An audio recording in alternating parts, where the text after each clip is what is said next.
Chapter 1, Chapter 0, Prologue. Having escaped from her desperation and hopelessness, Soyun walked on with fervor, still thinking about the call she had received an hour before. "I'm sorry, Soyun. I've made a mistake. I can't believe I fell for such a lie. I must have been out of my mind. Can we meet up and talk about it?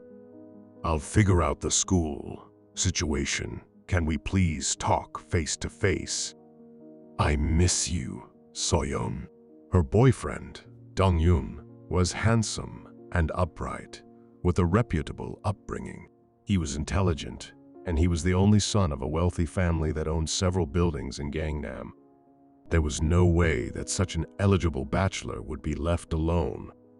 Before Dong-yun had started going out with Soyun, he'd been surrounded by girls. When Dong-yun and Soyun had started dating, Dong-yun had made it clear that he had a girlfriend. Yet the girls refused to give up so easily. Some treated Soyun as if she were a thief who had stolen something meant exclusively for them. They attacked her character, ostracized her, and spread rumors about her. She became the target of all sorts of scandalous gossip, and the attacks against her spread like wildfire. The rumors had caused her friends, and even Dong-yun, to start to suspect her. Soyun had tried to convince them of her innocence, but there was no one left to lend her their ears. Her words were twisted and torn apart by the scoundrels. After becoming the laughingstock of her classmates, whom she barely knew, she no longer even wanted to step outside. As Soyun thought back to her past, she stopped walking. Can all this really be repaired? Can I put my trust in Dong-yun's message? She shook her head at the thought. Well, how could this possibly get any worse? Soyun mumbled to herself and resolutely resumed walking. When Soyun arrived at the specified location for their meeting, unfriendly eyes penetrated her from all directions. Names she couldn't even have imagined hearing a couple of days before were now being shot at her. Gold digger, the brand-obsessed prostitute. But Dong-yun must have tried to remedy the situation, because she noticed that some of the people she had once thought of as her friends were now hesitantly walking toward her. Soyun. Soyun clutched at her bag. Inside was a thick textbook. No, not yet, she thought.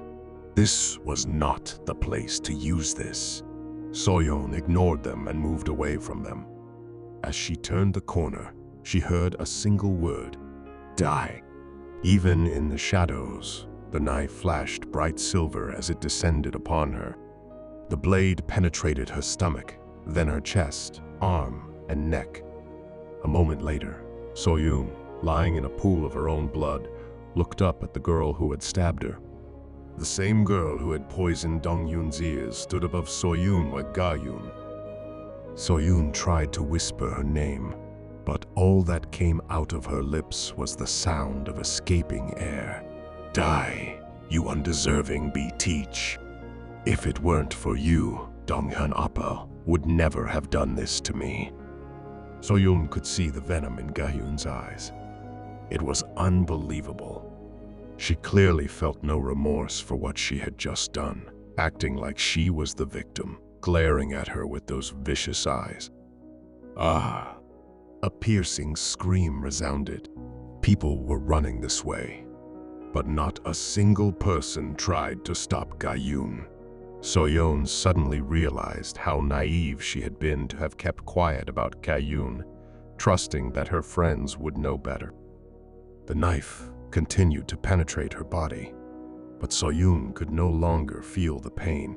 Weakly, her eyes rolled back into her head.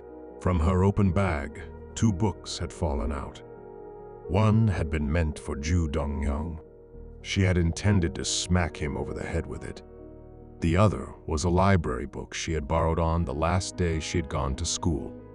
It was a novel about Alice, who searched for the answers to her parents' mysterious deaths, and the crazed men who loved her, a story of a strange place called Wonderland. She was supposed to return the book tomorrow. Look at you now. Ga-yun laughed maniacally. Soyun suddenly felt a surge of hatred. She collected all her remaining strength, grabbed Ga-yun's ankle, and twisted it sharply. Stay out of my life forever. What the? Ga-yun said in surprise. Ga-yun quickly escaped Soyun's grasp, but a red line remained where her hand had been. Soyun, entranced by the mark, stared at it. Even as her vision blackened around her, that mark was still visible in the darkness. Clank! The blade hitting the floor was the last sound Soyun heard. Then something heavy seemed to push her body into the ground. Beep, beep, beep. The repetitive sound of machines was becoming bothersome. Soyun opened her heavy eyes slowly. People in white gowns were approaching her, saying something she couldn't quite hear. Strange machines surrounded her. She could smell hints of chemicals in the air. I must have been taken to the hospital after I passed out.